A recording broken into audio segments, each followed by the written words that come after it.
নমস্কার, আমি সুপ্রতিম জানা। আমি আজ আপনাদের সাথে এই ইংল্যান্ডের ইতিহাসের এবং হিস্ট্রি অফ ইংলিশ লিটারেচারের একদম গোড়ার কিছু কথা আপনাদের সাথে শেয়ার করব।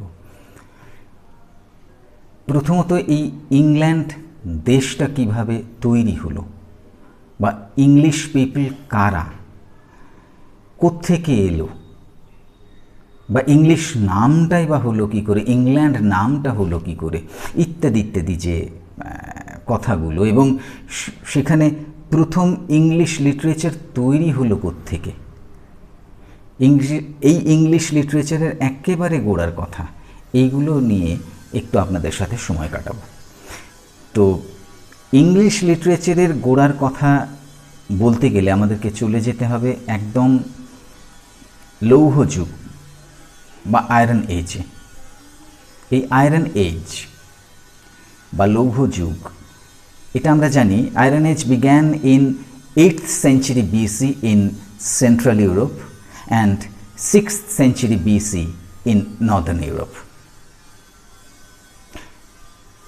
কেল্ট জাতি, ঠিক আছে, এই কেল্টরা বেসিক্যালি এই ইংল্যান্ডে বা ব্রিটেনে এই লৌহ যুগটার প্রবর্তন করেন বলে অনেকে এটাকে, এই যুগটাকে আবার কেল্টিক এজ, এই আয়রন এজকেই আবার কেল্টিক এজ বলেন। তো এই কেল্ট কারা? কেল্ট একটা বিরাট বড় জাতি। It was a large race and with a numerous branches of this race, Celt. প্রচুর এই জাতির মধ্যে অনেক উপজাতি ছিল। তো এই উপজাতিদের মধ্যে একটা উপজাতি ছিল গেইলস, বাংলায় যাকে বলে গল। এই গল বা গেইলসরা প্রথম ইংল্যান্ডে এসেছিল। ইংল্যান্ড তখন নাম ছিল না, অবশ্যই নয়, একটা ফাঁকা ল্যান্ড, আ ভেকেন্ট ল্যান্ড। এই ভেকেন্ট ল্যান্ডে ফার্স্ট কেম গেইলস। গেইলসরা প্রথম এসেছিল। স্বভাবতই তাহলে এটা একটা ইনফরমেশন যে ইংল্যান্ডে প্রথম এসেছিল কারা। অবশ্যই কেল্টরা, কিন্তু কেল্টদের স্পেশাল একটা ব্রাঞ্চ যার নাম গেইলস বা গল, এরা প্রথম ইংল্যান্ডে আসে। আবার বলছি, তখন কিন্তু ইংল্যান্ড নাম নেই, নামকরণ অনেক পরে হয়েছে, তখন ছিল একটা ভেকেন্ট ল্যান্ড। তো এই গেইলসরা ছিল নোম্যাডিক পিপল, যাযাবর টাইপের জাতি। Animal husbandry was their profession, পশুপালন তাদের জীবিকা। তো বিভিন্ন জায়গায় ঘুরে ঘুরে বেড়াতো, সেখানকার খাবার শেষ হয়ে গেলে আবার অন্য জায়গায় যেত। তো এইভাবে গেইলসরা এখানেই এলো, এই ভেকেন্ট ল্যান্ডে। সময়টা almost 400 BC, 500 BC to 400 BC, 400 BC to 300 BC, এই সময়টাতে। কিন্তু এই গেইলসরা খুব বেশি দিন স্থায়ী হয়নি। খুব স্বাভাবিক, খাবার দাবার শেষ হয়ে গেলে তারা তো চলে যাওয়ার উপক্রম করছে। তো সেই সময় এই কেল্ট জাতির আরেকটা শাখা, আরেকটা tribe, another tribe of this Celt race, namely Britons or Brythons, came over there. Where? On that vacant land occupied then by Gales. গেলসরা দখল করে আছে যে ল্যান্ড, সেই ল্যান্ডে এলো কেল্টদেরই আরেকটি শাখা, যাদের নাম হচ্ছে ব্রিটনস বা ব্রাইথনস। এই ব্রিটনস বা ব্রাইথনসরা এসে করলো কি, গেইলসদেরকে তাড়িয়ে দিল। ওরা জায়গাটাতে বসবাস শুরু করলো। এই ব্রিটনস বা ব্রাইথনসদের একটা বড় বিষয় হচ্ছে, বড় পয়েন্ট যেটা, সেটা they know the way of cultivation. তারা প্রসেস অফ কাল্টিভেশনটা জানতো, যার জন্য এই একটা ভেকেন্ট ল্যান্ড পেয়ে যাওয়ার ফলে they became the permanent inhabitants of that vacant land. সেই ভেকেন্ট ল্যান্ডের একটা পার্মানেন্ট ইনহ্যাবিটেন্ট হয়ে বসল কারা? এই ব্রিটনস বা ব্রাইথনসরা। খুব নিরীহ জাতি এবং শান্তিপ্রিয় জাতি, calm and quiet, much superstitious, ভীষণ তারা কুসংস্কারাচ্ছন্ন ছিল এবং that's why their religious leaders actually led them. তাদের যে রিলিজিয়াস লিডার্স ছিল, যাদেরকে তারা ড্রুইড বলতো, এই ড্রুইডরাই যেমনভাবে চালাতো ওই জাতিটা তেমনভাবেই চলত। তো এই তাহলে ড্রুইড কারা? ড্রুইড হচ্ছে এই ব্রিটনস বা ব্রাইথনসদের রিলিজিয়াস লিডার্সরা, who led the whole race, whole tribe.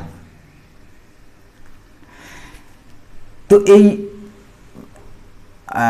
ব্রিটনসরা এখানে থাকতে শুরু করলো এবং এরাই হচ্ছে পার্মানেন্ট বাসিন্দা হয়ে গেল, পার্মানেন্ট ইনহ্যাবিটেন্টস হয়ে গেল।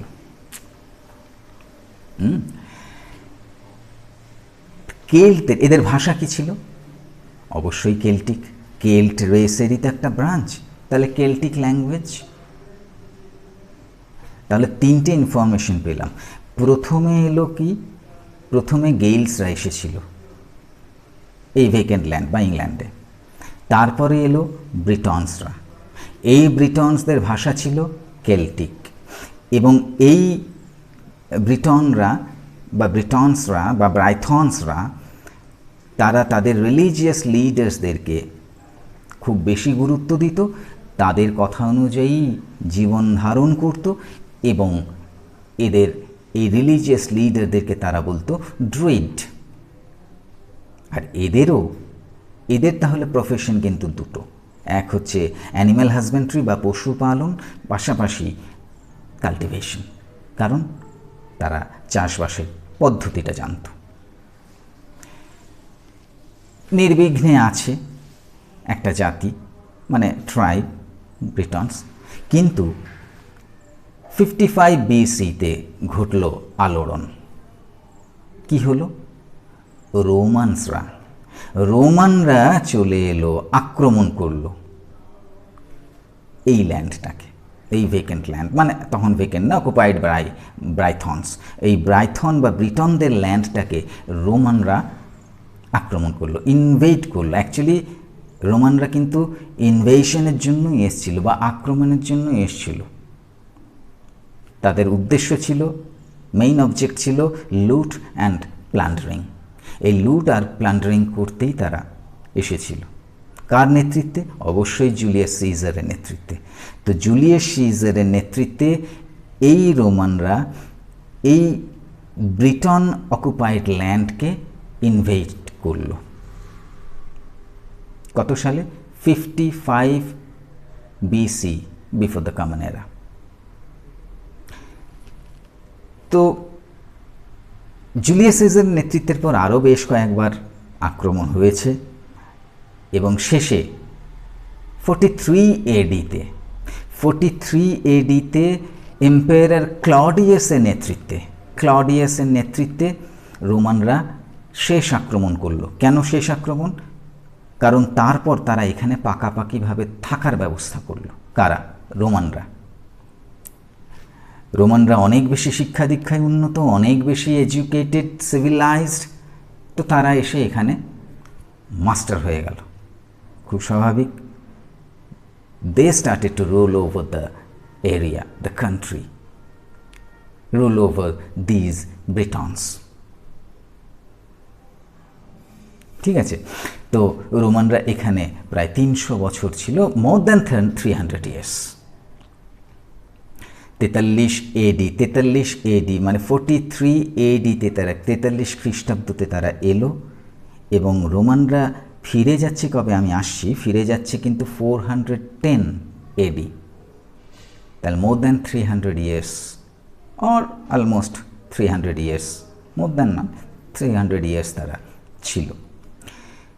বিষয় হচ্ছে কি, এই রোমানরা যে এখানে এসে থাকা শুরু করলো, এই রোমানদের সাথে এই ব্রিটনসদের খুব একটা মিঙ্গল আপ হয়নি। মিঙ্গল আপ মানে সংমিশ্রণ ঘটেনি।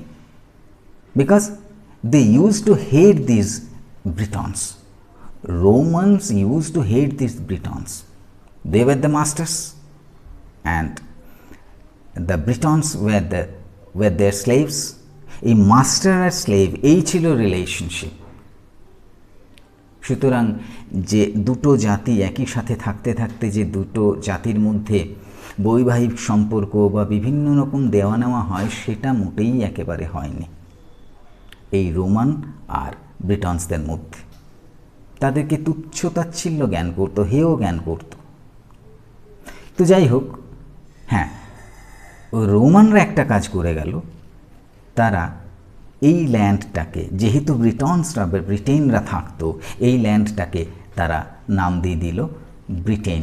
তাহলে ব্রিটেন নামটা এসছে এই ব্রাইথনস বা ব্রিটনসদের থেকে। এরপর রোমানরা ফিরে গেল। কেন ফিরে গেল? কারণ রোমে তখন একটা সিভিল ওয়ার শুরু হয়েছে।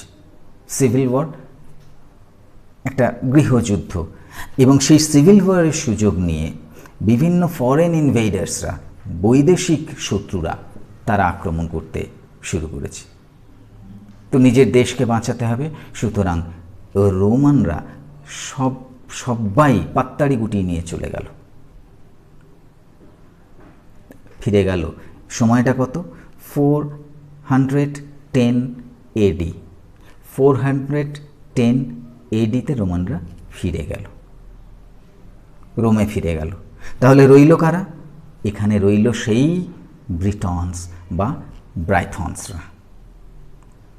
তো 410-এ ফিরে যাওয়ার পর তারা আবার নিজেদের মতো থাকতে শুরু করলো। কিন্তু এই 5th সেঞ্চুরির মাঝামাঝি পার্টিকুলারাইজ করলে 449 এই সময়টাতে কিছু জার্মান উপজাতি, German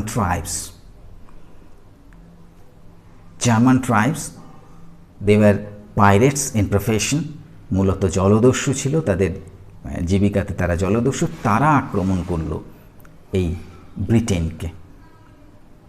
they were Angles, Saxons and Jutes. এই 3 German tribes invaded Britain in 449. They came from North Sea or Baltic Sea. North Sea and Baltic Sea were their periphery to carry on their profession. তারা ওই প্রফেশনটাকে, ওই দস্যুবৃত্তিটাকে চালাতো ওই এরিয়াতে। কোথায়? North Sea আর Baltic সিতে। But basically they were German. তাহলে অ্যাঙ্গেল সেকশন জুটস এসে অ্যাটাক করল। They were desperate and ferocious tribe, সাংঘাতিক দুর্ধর্ষ উপজাতি ছিল। সুতরাং এই নিরীহ ব্রিটন বা ব্রাইথনসরা তাদের কাছে নতি স্বীকার করল। তারা শুরু করলো two rule over the country. আবার এই অ্যাঙ্গেল সেকশন জুটস আবার শাসন করতে শুরু করলো। ব্রিটনসরা সেখানেও সেই রোমানদের সাথে তাদের যা অবস্থা ছিল, এখানেও তাই হলো। এই অ্যাঙ্গেল সেকশন জুটসরা তারা এসে তারা প্রথমেই করলো কি, 7টা ভাগে ভাগ করে দিল। এই 7টা ভাগে ইংল্যান্ডকে ভাগ করে দিল। ইংল্যান্ড তখনও নাম নয়, ব্রিটেনকে ভাগ করে দিল। কি জন্য? Two rule over the country more easily, যাতে শাসন কার্য পরিচালনা করতে সুবিধে হয়। কিন্তু ভাগটা করলো অন দ্য বেসিস অফ ডায়ালেক্টস,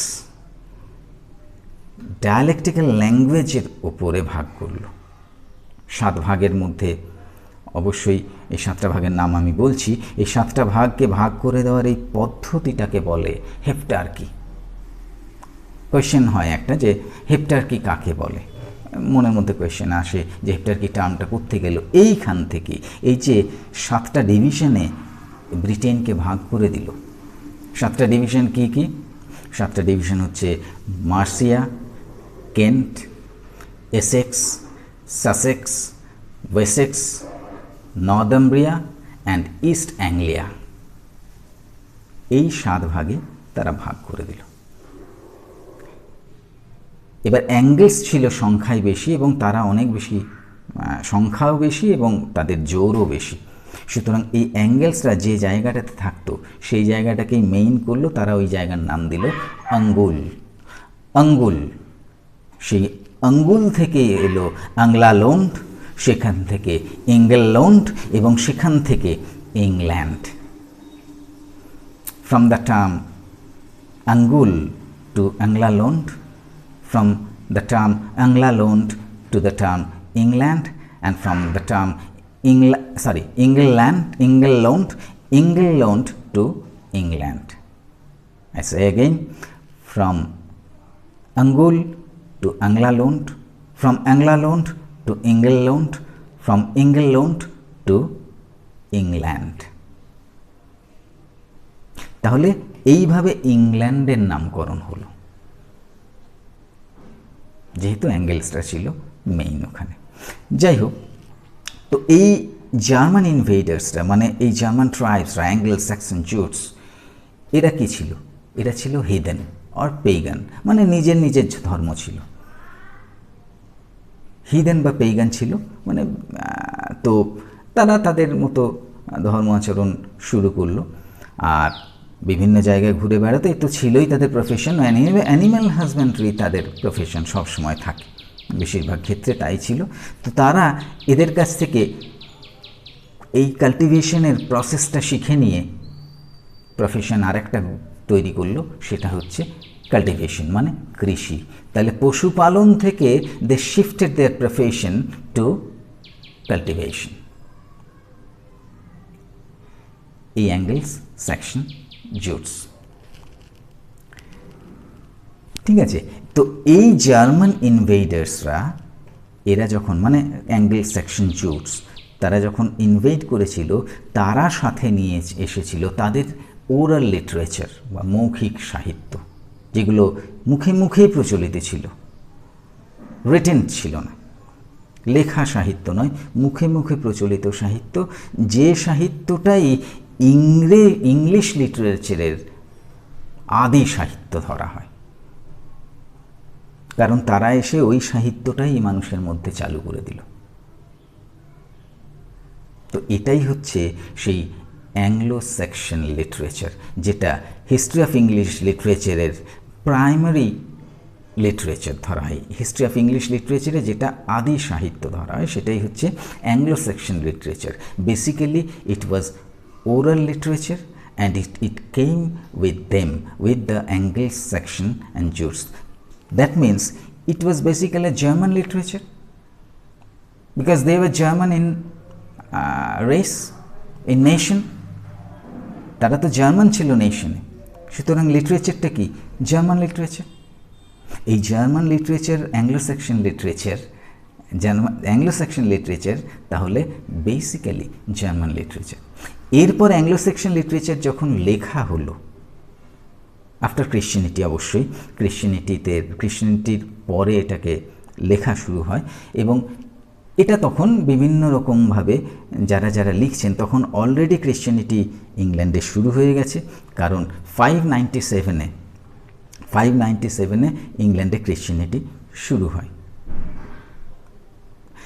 এই 597-এর পর আস্তে আস্তে এবারে এই অ্যাংলো-স্যাকশন লিটারেচার যখন লেখা হচ্ছে, সেই সময়টা কিন্তু 9th সেঞ্চুরি, 10th সেঞ্চুরি। তো ন্যাচারালি সেখানে এই ইংল্যান্ডে বহু মানুষ অলরেডি ক্রিশ্চান হয়ে গেছেন। তো সেই কোনো একজন ক্রিশ্চান রাইটার এই অ্যানোনিমাস রাইটিংটাকে বা অ্যানোনিমাস যে লিটারেচারটা, সেটাকে লিখছেন। লেখার সময় খুব স্বাভাবিক তার ক্রিশ্চিয়ানিটির কিছু প্রভাব, তার রিলিজিয়নের কিছু প্রভাব ওই লেখার মধ্যে পড়ে যাচ্ছে, যার ফলে এই অ্যাংলো-স্যাকশন লিটারেচার অ্যানোনিমাস বটে এবং পেগান বটে, কিন্তু কিছু কিছু ক্রিশ্চিয়ান হিন্টস ওখানে পাওয়া যায়। তাহলে আমরা বুঝলাম কি অ্যাংলো-স্যাকশন লিটারেচার কি। এবারে আরেকটা ছোট টার্ম যেটা বলা হয়নি, সেটা হচ্ছে যে ইংলিশ কোত্থেকে এলো। আমরা ইংল্যান্ড কিভাবে এলো জানলাম, কিন্তু ইংলিশ কিভাবে এলো, এই যে ল্যাঙ্গুয়েজটা ইংলিশ, সেটা কি করে এলো? এই যে অ্যাঙ্গেলসরা যে ভাষায় কথা বলতো, সেই ভাষাটাকে বলা হতো, তারা বলতো অ্যাংলিস্কো। এই অ্যাংলিস্কো থেকেই ইংলিশ কথাটা এসছে। আমি ক্লিয়ার করতে পেরেছি। ইংল্যান্ড এসছে ওই আঙ্গুল থেকে, অ্যাংলালৌন্ড, এঙ্গেললৌন্ড, ইংল্যান্ড, আর অ্যাংলিস্কো থেকে এসছে ইংলিশ। এই হলো এই ইংরেজি সাহিত্যের একদম গোড়ার কথা, যে কীভাবে অ্যাংলো স্যাক্সন লিটারেচারটা উঠে এলো, কাদের মাধ্যমে এলো। আমি আশা করি পরিষ্কার করতে পেরেছি। অসংখ্য ধন্যবাদ। নমস্কার।